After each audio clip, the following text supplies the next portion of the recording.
It's so funny how I have like zero recollection of like any episode until somebody goes, remember when you did this? And I go, no. Oh, right. Like, yeah, I did do that. God, I was an idiot.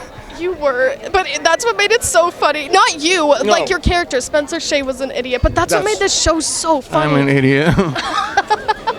I'm a big dummy.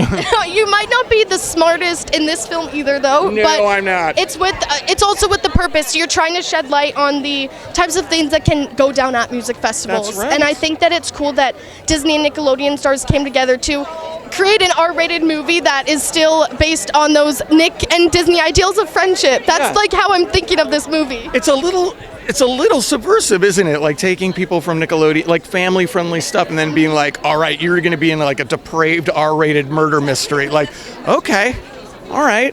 I think people will want to see that, you know? I mean, I wanted to see it. I really liked it. And it was cool how I heard you guys actually filmed at a music festival in San Diego. We did. Kaboo, was it called? Kaboo, that's it. I was going to ask. I didn't want to get it wrong. Yeah, Kaboo. That was a long day because we shot in Chino from like 5 a.m. till like 1, and then we all loaded in vans, drove to San Diego with like iPhones, and just ran around acting like buffoons at this festival to get like festival footage. It was great. Yeah, it was wild. No, it turned out, and I was always curious like how you kind of pulled off that festival vibe, because I mean, I doubt you would have just hired all these extras to be at a festival, but it worked. We didn't have that level budget. No, that would be crazy. Yeah, but nonetheless, it turned out great. And what I think was so cool too, the director was talking to me about this, was how the main lesson is how memories are definitely, they're not necessarily tangible.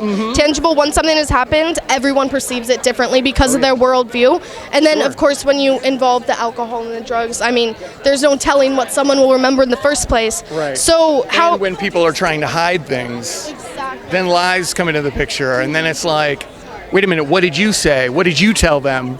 Yeah, and it shows like how people do need to be careful at these music festivals specifically. So for the fans like who are my age, who did grow up with iCarly and stuff, what do you think we should get out of the film mainly, besides the whole thing of memory? Honestly, if you take nothing from it, just oh God, that's a hard question, because it's not like,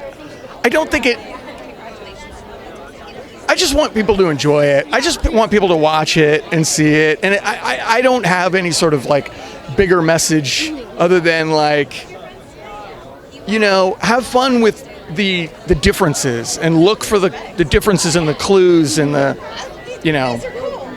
when outfits are different and people say certain things similarly, but different people say it. And it's like, I think there's a fun sort of, almost like the movie, you remember the movie Clue? Yes. Yeah. It's almost like that, where there's like different, whatever, but I'm rambling. No, it's so true. And I was not I'm not the best at solving mysteries per se, so I didn't figure it out until it was revealed towards the end. But nonetheless, it's fun for people who are kind of in that realm, know how to solve those types of stories. Definitely stay engaged, because you will figure it out, unlike me. Yeah. I think it'll be fun for certain people.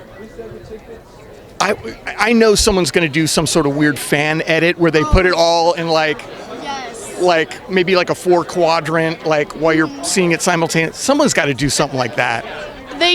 Someone has got to do that, but not tag you, because then anyone else who looks at the tags who hasn't seen the movie, it's gonna be ruined. Right. Be careful. Someone should do that, but don't spoil it. Yeah, don't spoil it for everyone else. Yeah.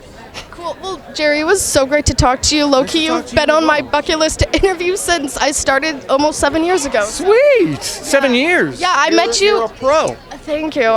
Thank you. I met you at the Kids' Choice Awards briefly, 7 years ago too. So it's great to reunite. Nice to see you again, man. That's amazing. Yeah, You've come a long way. As have you. I've hit rock bottom.